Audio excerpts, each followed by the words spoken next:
True love never dies. Amen to that. Written and composed by Dad in beautiful Italia. And the world could use more love, my dear friends. Welcome to the Saturday night hangout here on the Total OS Today Technology channel. We normally talk about technology, but that depends who pops in the chat. We may talk about something else. You see what I'm saying? Hey, forget about it. Jokes aside, great to have you here. And if we get some people in the chat on this cold, frigid USA night, it's dangerously cold out there. I won't even crack a joke about the cold weather because it really is bad. I did call in to check in on the missus, well, the ex-missus. She finally got her medical disability approved. Her nursing days are over, but God bless all the nurses and doctors who have to work in this shitty medical system here in the U.S. One day we will truly have a pro-life medical system in this country. Amen to that too. So tonight we'll just have a random Saturday night hangout. And hopefully we'll get some more people here in the chat besides myself. Don't mind going solo, but it's more fun with you lovely people. As it has been for the last, I've been doing the live shows now since, I guess, 9 years. Man, it's a long time. 9 years. I'm grateful to still be here. Let's see. Well, Cody is in the house. Cody Lamer. What, are you working tonight, my friend? I hope you are warm. Staying warm. Yeah, I made a quick run to the bank today and I came home and it's just too cold. It's bitter. So, hope you're doing well. Anyway, the big news this week really isn't about tech, but about a movie documentary that I didn't even know existed until this week. It's the documentary about the beautiful First Lady called Melania.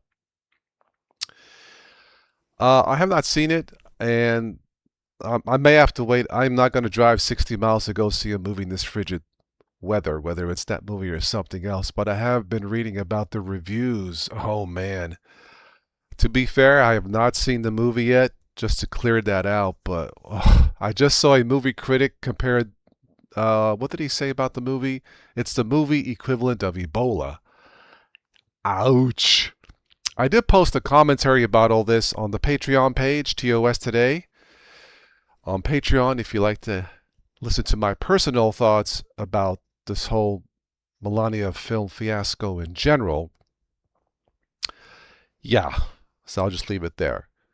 Cody, you are working tonight. I am doing fine. I got my red wine ready, thanks to the generous donations of Tim. Tim, where are you? Get in the chat. Anyway, I do have the wine ready, so cheers to you. By the way, if anybody does see the movie Melania, let me know because I am curious. Is it as bad as they say it is? But it's, wow, I've never seen anything like it. Anyway, let me grab my wine here and salute.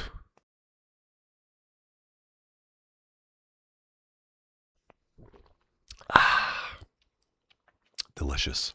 All I need is a box of cannolis, you know? Be perfect. I need to check one of the stores here, so see if they have it. It's been a while since I've had a good cannoli. Anyway. All right, so what do you guys want to talk about? Again, this is just a general hangout. Too cold to go outside and play, as it were. So whatever you guys want to talk about, I'm here. I believe here in a couple weeks, 3 weeks, there will be a, what's it called, for Ubuntu. Of course, the new Ubuntu is coming out in April. And I believe this month with Ubuntu, there will be, I believe the feature freeze is coming up around the middle of the month. Then after that, I believe is the beta. I'd have to look at the schedule. But I think what I may do after the feature freeze is locked in and they start working on bugs, I may install Ubuntu, the new one, on my new refurbished HP desktop with AMD. From what I understand, Wayland display driver works best with AMD. From what I've been seeing, I don't have NVIDIA.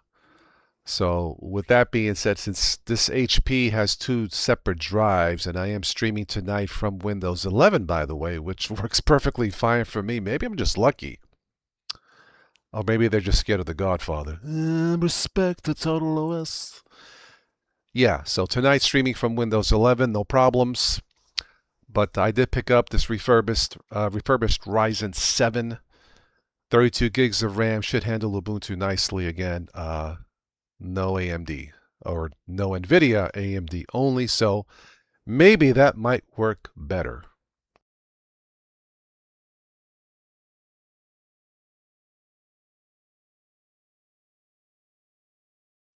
And why is YouTube giving me a warning? Below the recommended bit rate. This is good enough. I think I got it set to 3000 or something like that. But it's okay, YouTube. This is good. I don't need to, live stream in 4K. Unless I was outside in beautiful Florida. But even Florida tonight is in a deep freeze. 20-some degrees in Orlando. So, Cody, you made a Nextcloud server and setting up the calendar. Okay, slowly trying to make your own self-hosting Google service. Very interesting. Well, good luck to that. That's something I will probably never do. But that's cool. I hope it works out for you.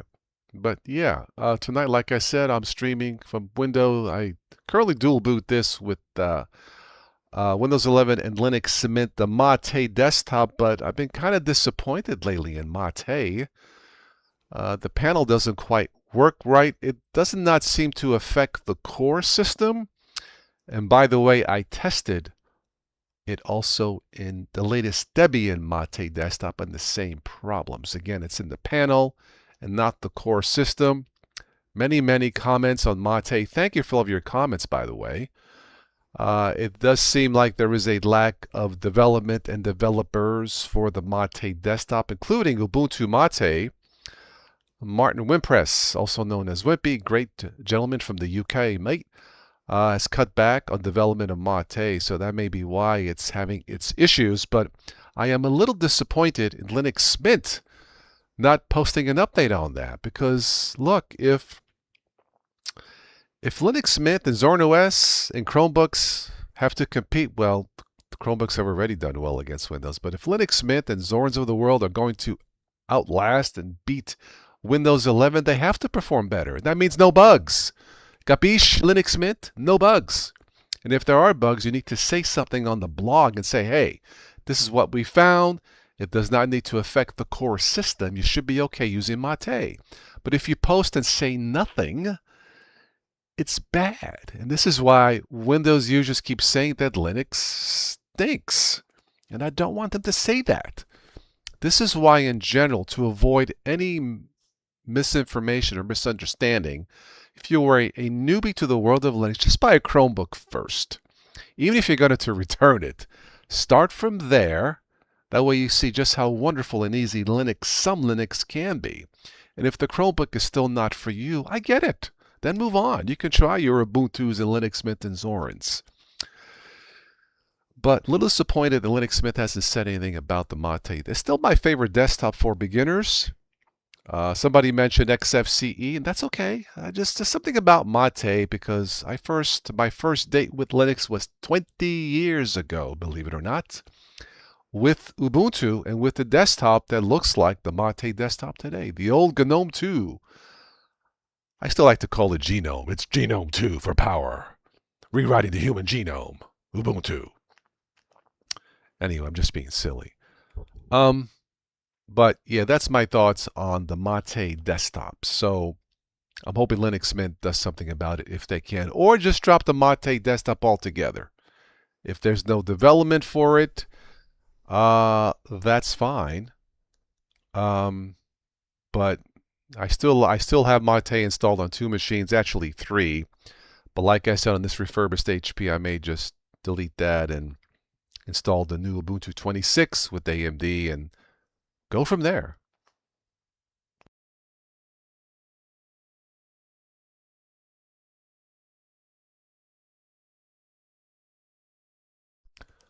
Okay, so you have Ubuntu 24, 25.4, and 24.4 in the home server.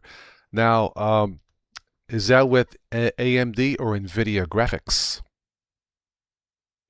Because it sounds like you're not having any issues, so I'm guessing you have AMD and not NVIDIA. Am I guessing correctly?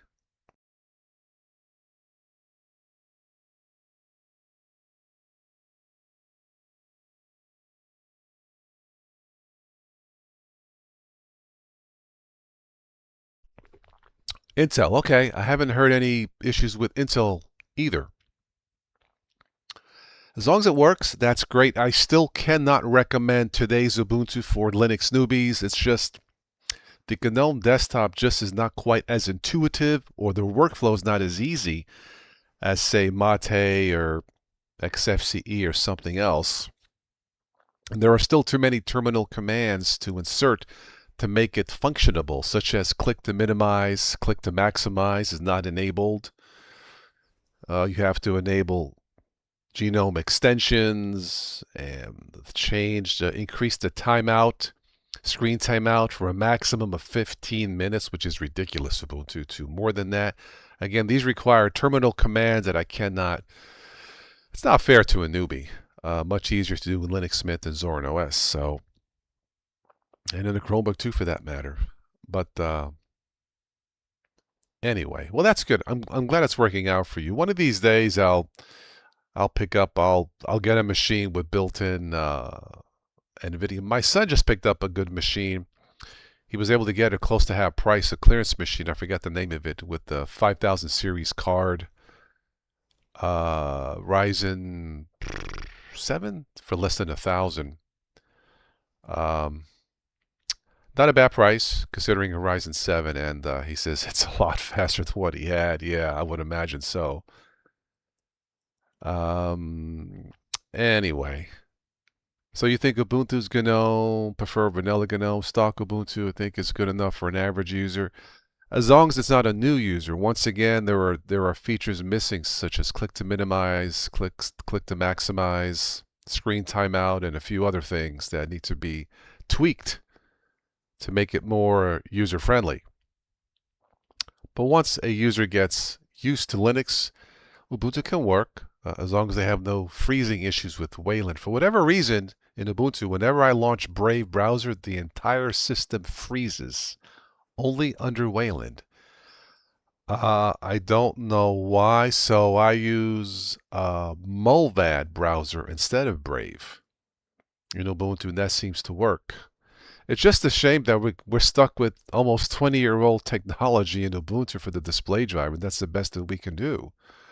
It's almost laughable, but that's what we got. There's been talk about X Libre, a fork of X11 display server, but I don't know how far that. I believe some systems are going to that, but I believe it's BSD, which I don't use.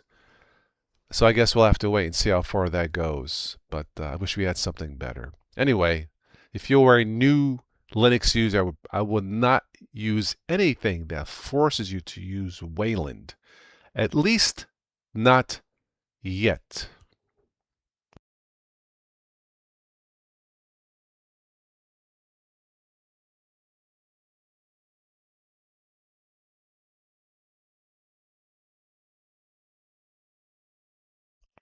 Well, I have tested Vivaldi, Edge, Firefox, LibreWolf, not sure, Chrome, and Chromium.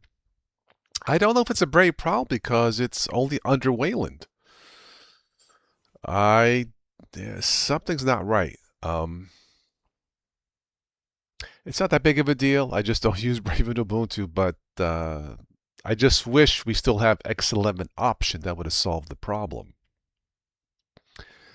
But for now, I'll stick with Chrome and Mulvad under Ubuntu. For this live stream, I'm using Chrome under Windows. I don't use Edge that much. It looks like a full-featured browser. I just so many good choices out there. I just don't use Edge that much.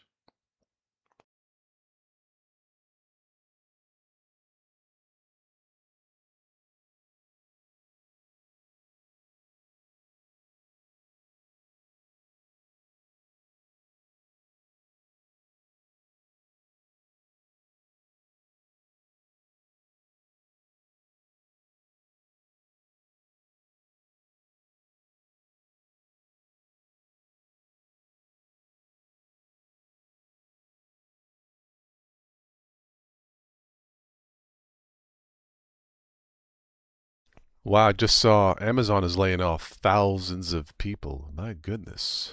Ooh. Oh well.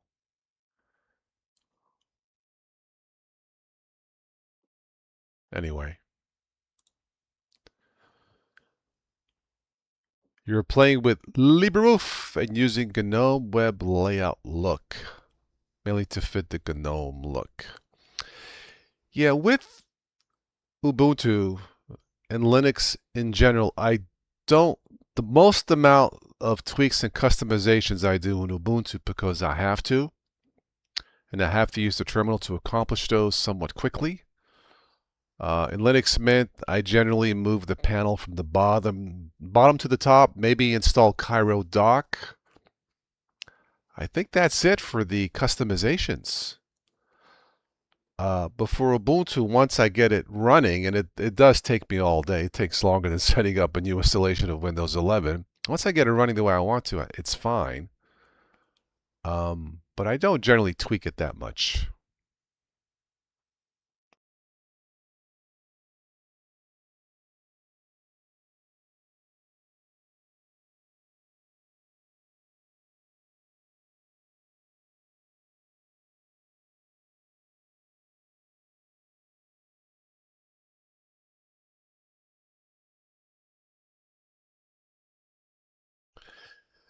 Give me 1 sec. I need to text a friend of mine real quick. We were supposed to meet, but we couldn't make it today. I'm going to see if we can meet for coffee tomorrow.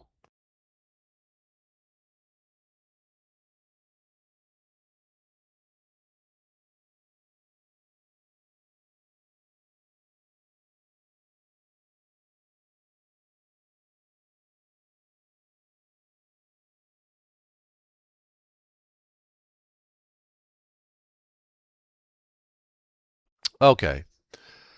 If there is anybody here watching who is new for the first time, please do say hello. Love meeting new people from around the world. Extension you use, only extension you use is alphabetical app grid, blur shell, caffeine clipboard, and GS Connect. I use the drop down menu, whatever it's called, extension. That's all I can remember right now. I don't think I use blur shell, blur my shell, caffeine clipboard. Yeah, I don't use those. I also miss Ubuntu with the Unity desktop. Yeah, it was a simpler time.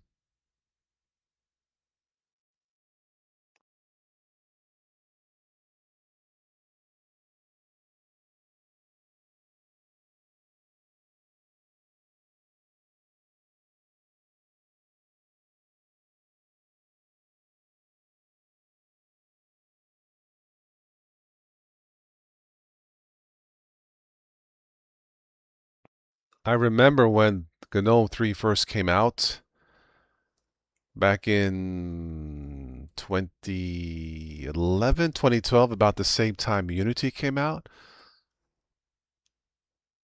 But when GNOME came out, people were like, what the bleep is this?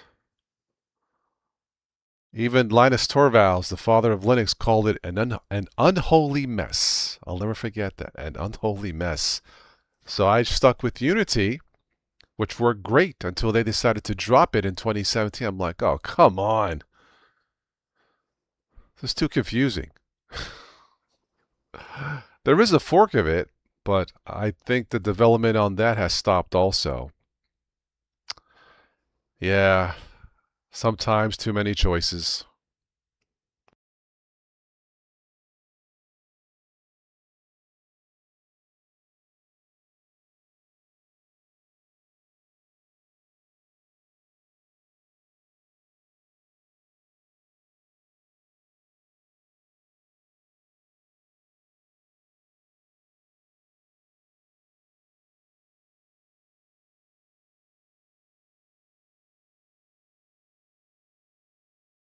Yeah, the remix is buggy. Yeah, I haven't tried it and I have no interest. Yeah.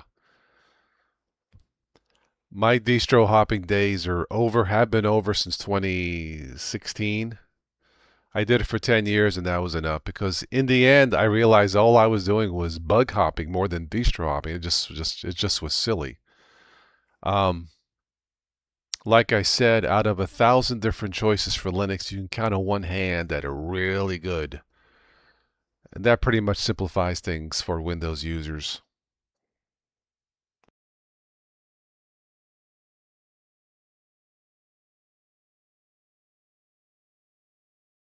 So, Cody, are you on a break now from work? I know you work evening shifts, right? So, are you on a break or just sneaking out watching this?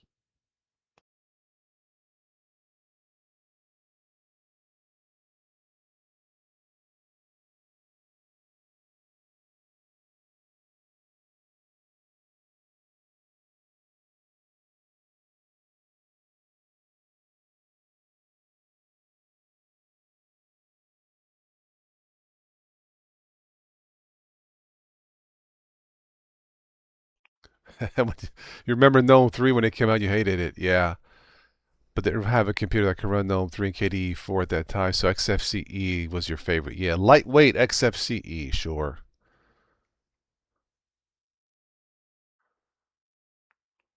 Pretty much sneaking, not sneaking. Weekends are usually dead. Okay.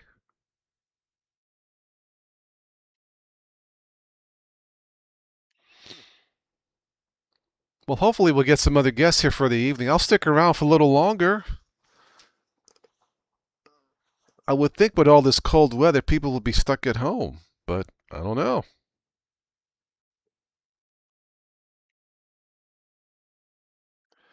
I did try peppermint a long time ago. I found it to be quite fast. MX is good too.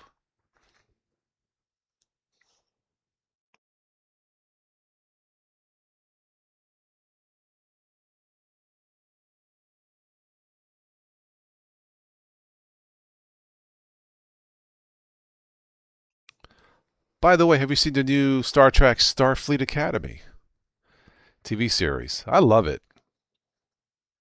It's different.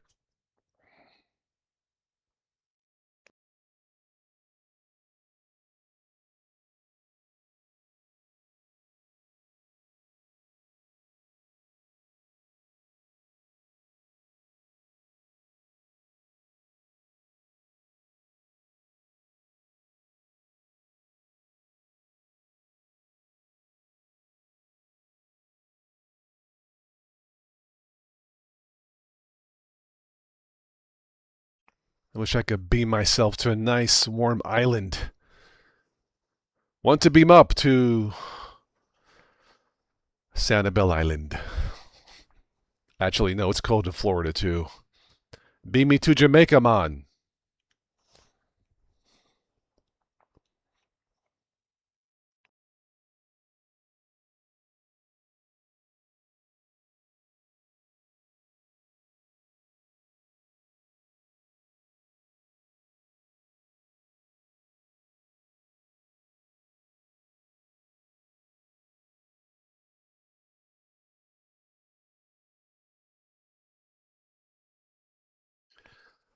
I am looking at my RAM usage live streaming using 8.3 gigs out of 32. Ouch. But hey, it's running smooth. Can't complain.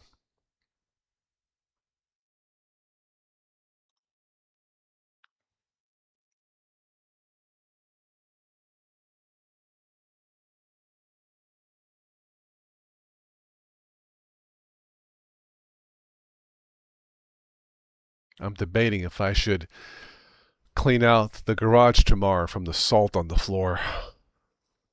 It is so disgusting doing that, but one of the pitfalls of having a heated garage, it gets quite salty in the wintertime.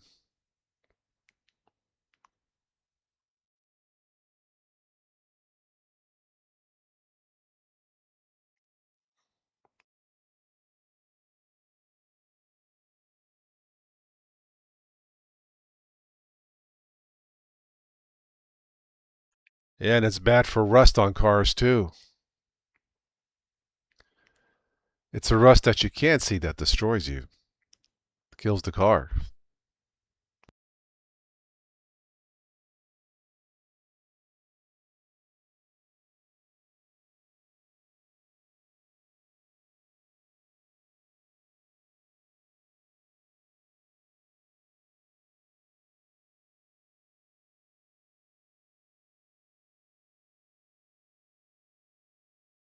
I will say this, when we had the snowstorm, I didn't mind it as bad because it covered up all the potholes and it was smooth, flat driving. It was awesome. No more boom, boom. All the potholes were filled, so I found it to be quite pleasurable. Sounds kind of weird, huh?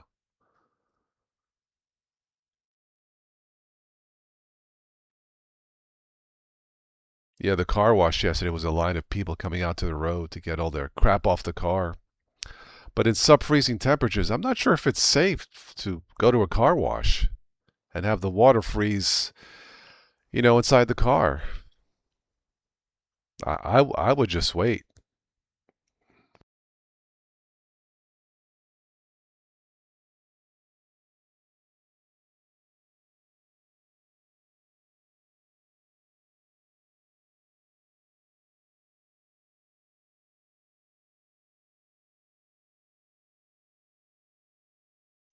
One thing about a heavy SUV, I will say this, it just plows through snow. When my driveway was full of that snowstorm a foot and a half, I didn't shovel nada. I just backed up the car and just plowed right through it. I basically did some car skiing down the driveway. It worked.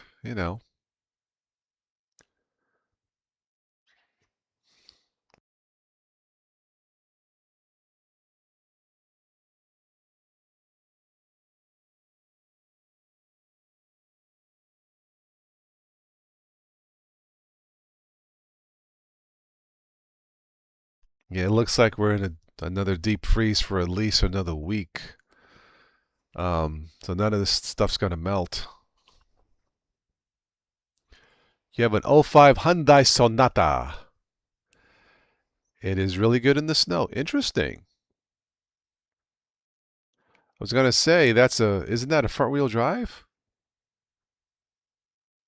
It is, and you got brand new tires, and it does okay. I had a front wheel drive car, did not do too good in the snow. Yeah, especially on hills.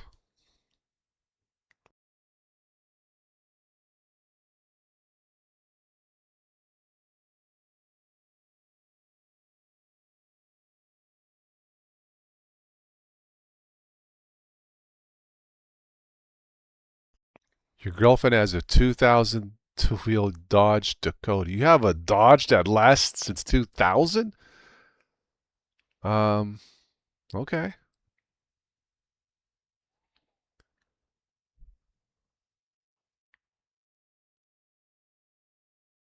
Yeah, I think of all the domestic car makers, I think Chrysler has the worst resale value, if I'm not mistaken. I personally think they all suck, but I think Chrysler is the worst.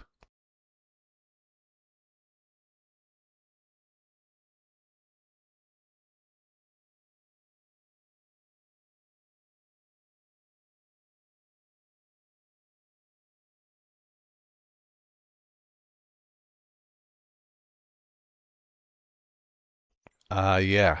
When you're stuck, shift to reverse and drive to get the momentum. Yeah. It ain't gonna work going up a hill, but that might work, sure. In these hills here, nothing beats all-wheel drive. I mean, it sucks a lot more gas, like a lot more. But if you have the right vehicle with the right tires, like mine, thankfully, it handles snow pretty good. Yeah.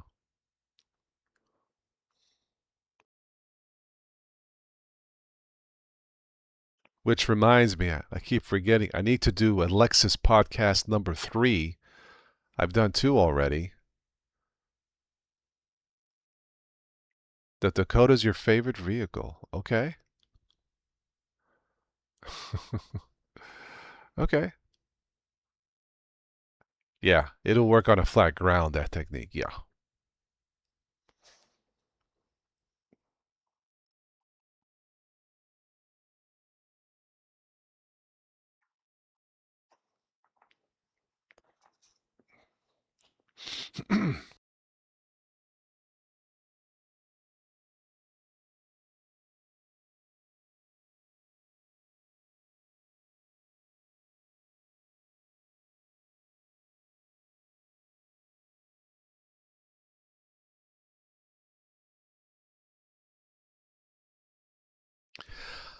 think tomorrow I'll pay some bills, do what I got to do, clean up the desk here, then maybe clean out the garage. Her truck has 400,000 miles. It has trouble saying it's beat up, yeah, but it still takes her back and forth to work. When I saw the miles, I was shocked. Yeah, I never heard of an American vehicle with 400,000 miles that still goes, but yeah, as long as it's safe to drive.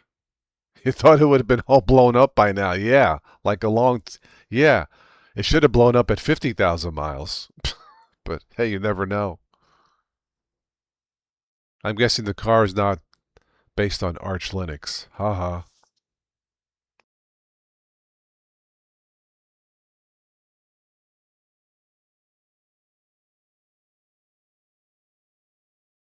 Yes, I get it. Still goes is a strong word. I understand. As long as it's safe to drive, right? Safety first, right? Based on hopes and dreams. Yeah, I hear you. Well, the average price of a new car now is $50,000. I mean, the average price of a quality vehicle. 50 grand. It used to be, it wasn't that long, it was 30, right? Pre-pandemic, you could get a reliable car for 30 grand. I'm not sure you can anymore, unless you buy a cheap Dodge or Chevy or whatever.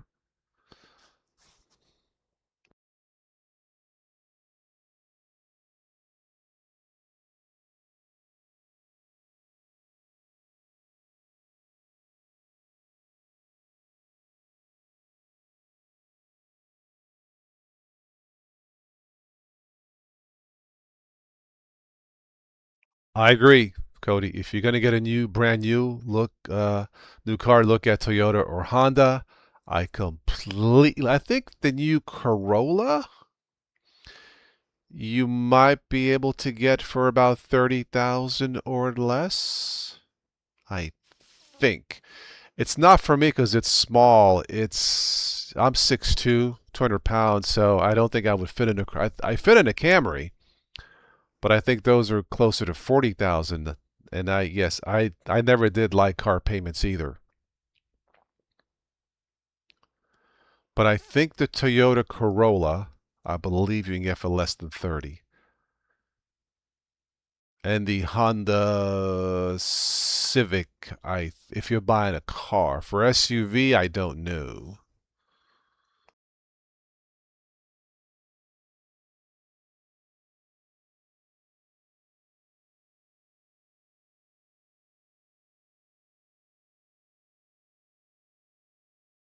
Yeah, the newer vehicles are highly technical, computerized, more difficult, more expensive to repair.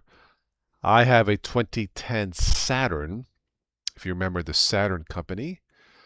Outlook still runs fine, closing in at 200,000 miles. Everything works so far. So yeah. Yeah, I also like the RAV4.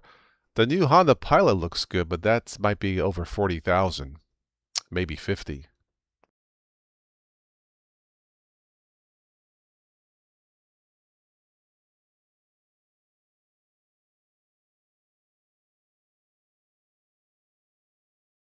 Well, I don't. At one time, Saturn was the best GM brand because the cars were built at a completely separate Saturn only factory, so the quality control was a lot higher. It may have gotten worse towards the end, but in the beginning they could compete with your Toyotas and Hondas of the world. And the fact that mine is 16 years old is still running is proof that they could build quality vehicles. I personally thought they should have kept Saturn and dropped Chevy. Um, but yeah, well, back then there was more steel and less plastic, so yeah. Nowadays with all this plastic, if you fart, the bumper falls off.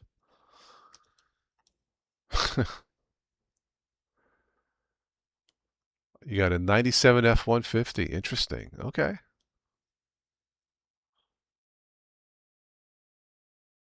A lot of trucks here. I don't need one personally. Well, I guess my big SUV could be considered a truck if you fold down all the seats.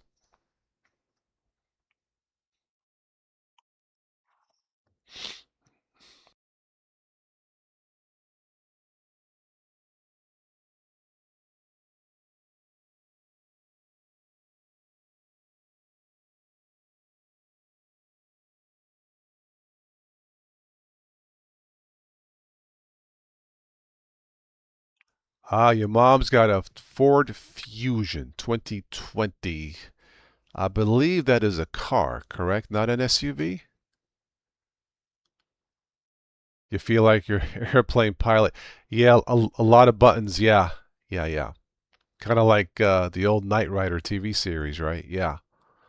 Yeah, mine's got a few buttons on my steering. Not too bad. It's got the cruise, radio, Bluetooth. Not too bad.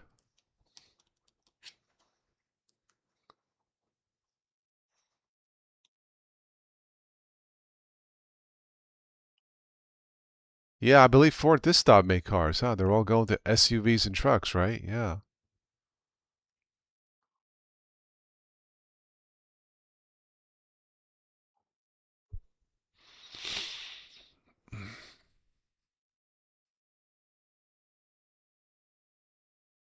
I don't use the cruise control that much on mine.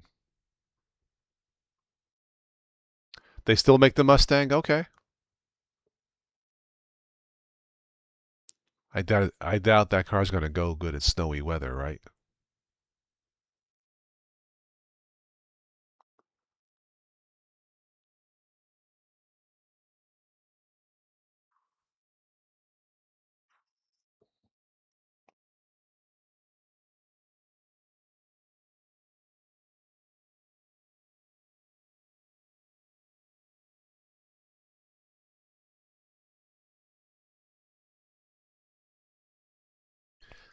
By the way, have you tried that Android debloating software that helps speed up your Android phones? I tried it today on 3 different phones. You know what? It actually works. My phone does feel somewhat zippier, and it doesn't seem to break anything. I think it's available for both Linux and Windows, but I think it works pretty good.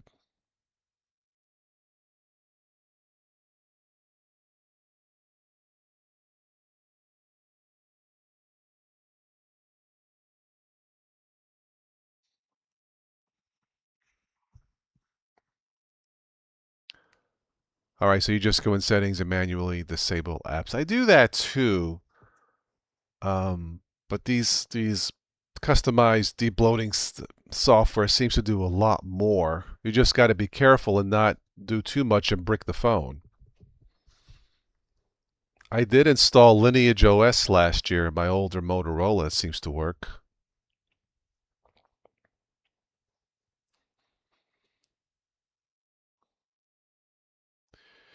Yep, I do the same. I buy my phones unlocked and, you know, pick T-Mobile. They seem to got the best price for a prepay.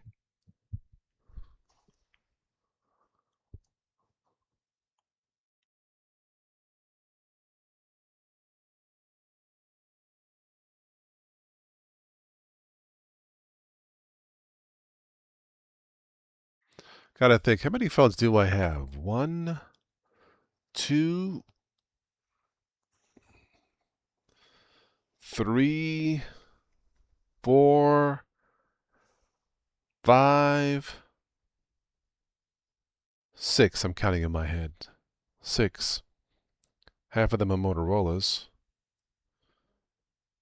Actually, seven, counting the one broken Galaxy. You have US Mobile and get unlimited everything for $25 a month. That ain't bad. I pay $15 a month with T-Mobile. I get about 5 gigs a month, and that seems to be just enough for me right now. And one of the main reasons I don't drive as much as I used to. I don't have to, so I'm not usually streaming too much, in the car. Yeah, they don't have physical stores, right? Because that will keep the cost down. If you need support, you do it through the live chat. But it's called US Mobile. Do you know which towers they use? Because that's a virtual network. Here where I'm at, T-Mobile. Well, here the three main carriers are T-Mobile, Verizon, AT&T. All three seem to work fine. I'll look into it. That's not a bad price. I am not familiar with US Mobile.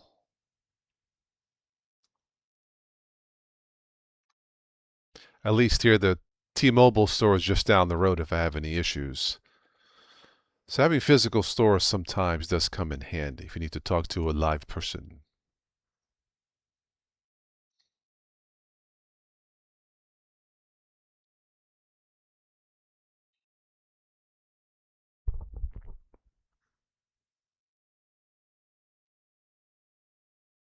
Of all the phones I have, probably the Motorola Stylus.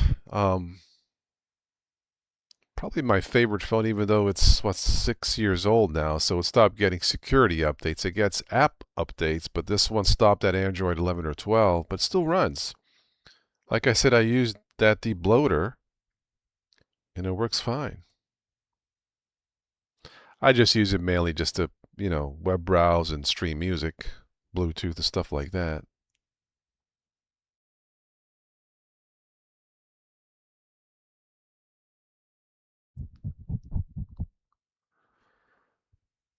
Okay, you can pay premium plan 45 for the more gigs on the premium data speed. Okay, so I guess once you hit a limit, it slows you down. Yeah, I get the full 5 gigs at high speed for 15 a month, and that seems to be fine. So I'm usually on Wi-Fi.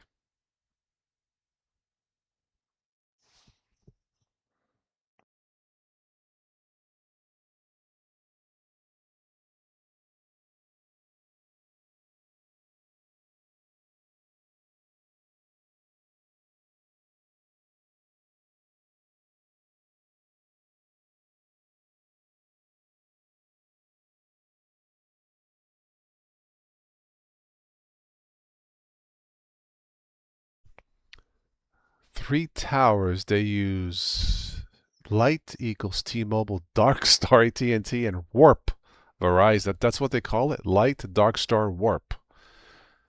Okay, interesting. Sounds like Star Trek terms. Okay, I'll take a look at it.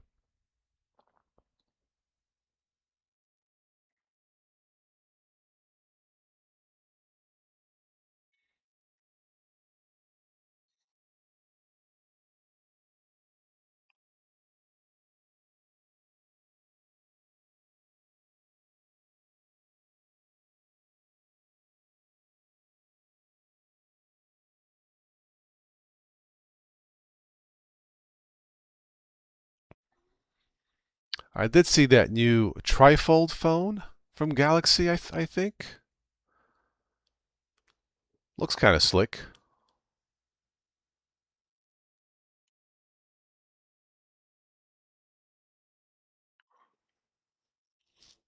I don't use hotspot, so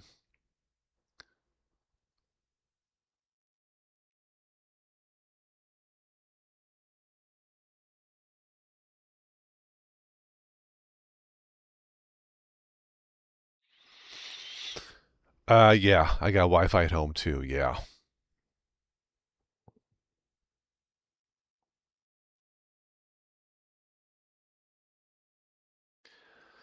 Cody, I think I'm going to wrap this up for this evening and relax the rest of the night. I want to see if I can catch the new episode of Star Trek Starfleet Academy to wrap up my evening, maybe a bit more wine.